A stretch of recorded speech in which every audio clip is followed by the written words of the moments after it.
Aloha, this is Sky, the soulful progressive with FNN, Feminist News Network, the feminist news that's right for you. Welcome to Sky on location. All right, giving you that soulful news you need. Yes, indeed.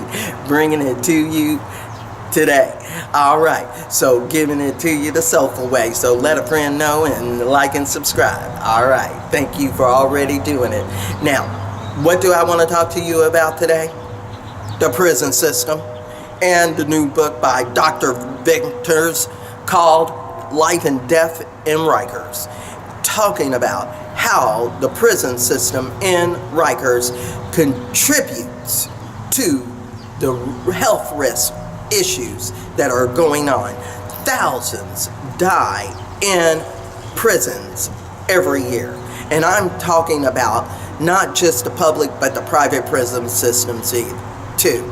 And it seems like it's mainly contributed to the way the jail system is ran. This man, without telling anyone, kept records and kept detailed records of what contributed to the deaths of these prisoners.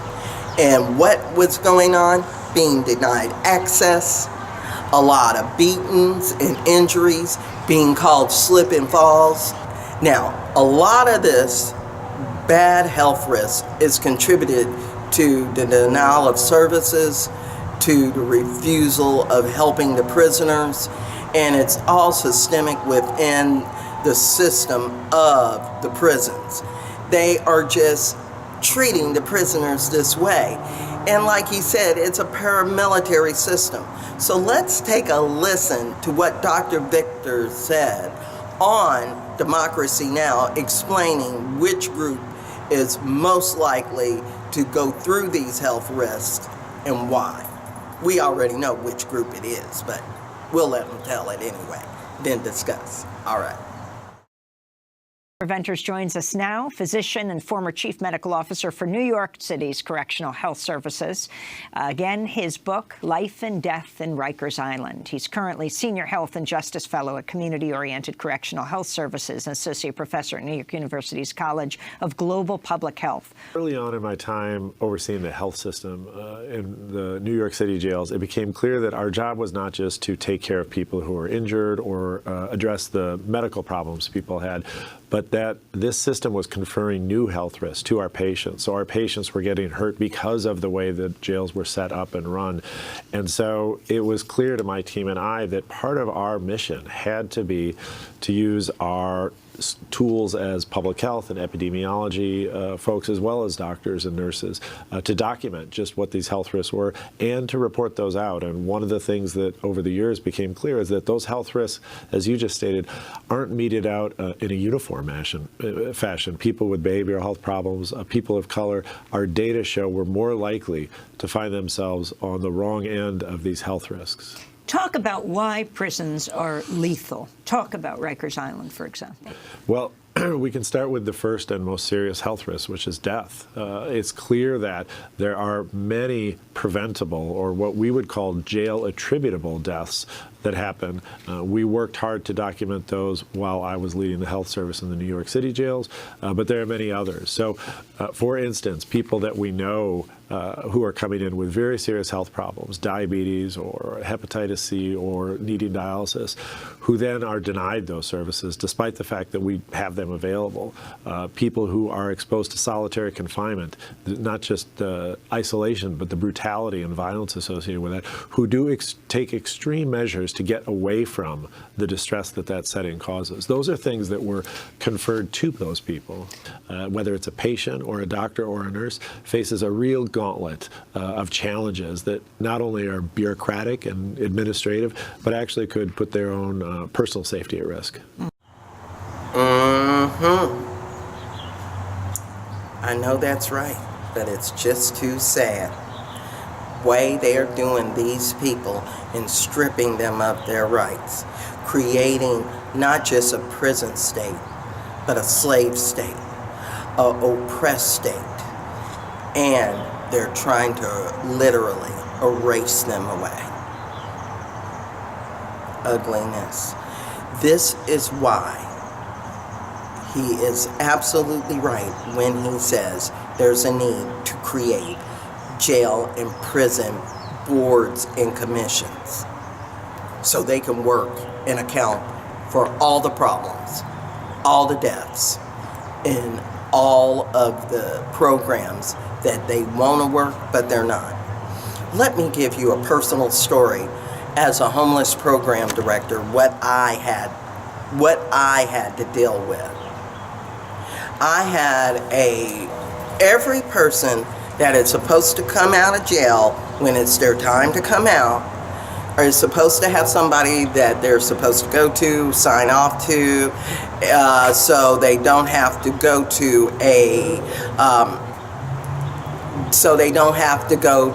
a rehab home or a transition home or whatever they call it. But I got a young Samoan man.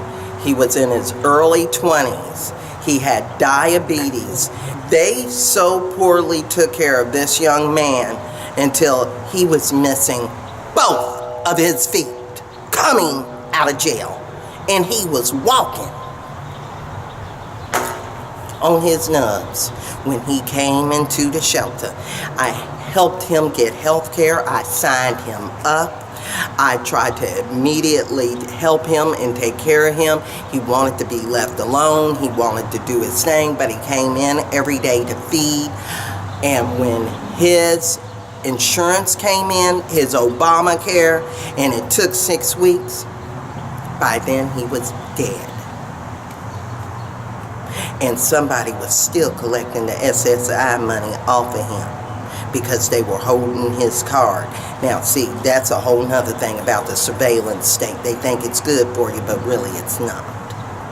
If they had to check, somebody would have had to go in to cash it and would have found out it wasn't him. But that's neither here nor there.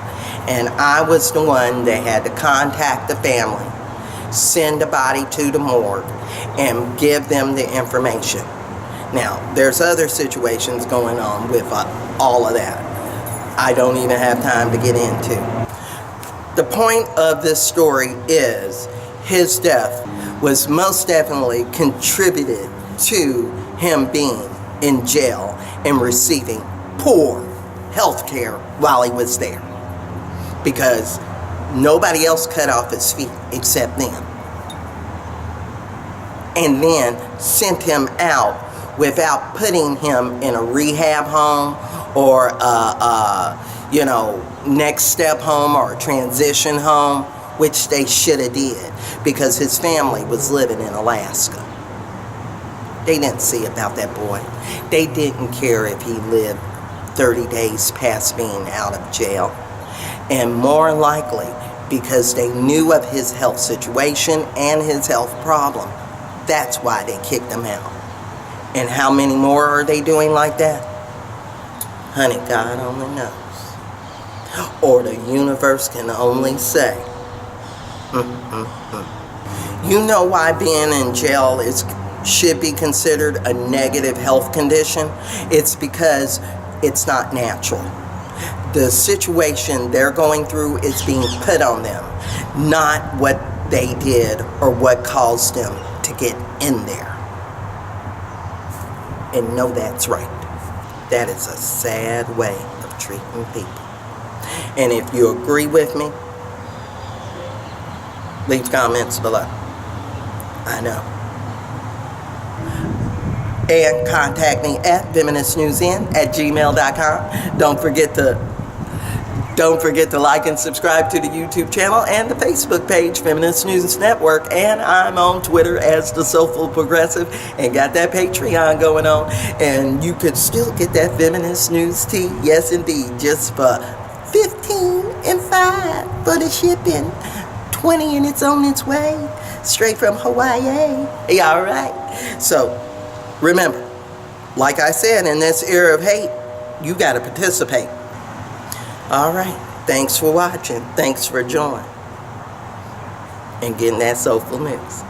Peace.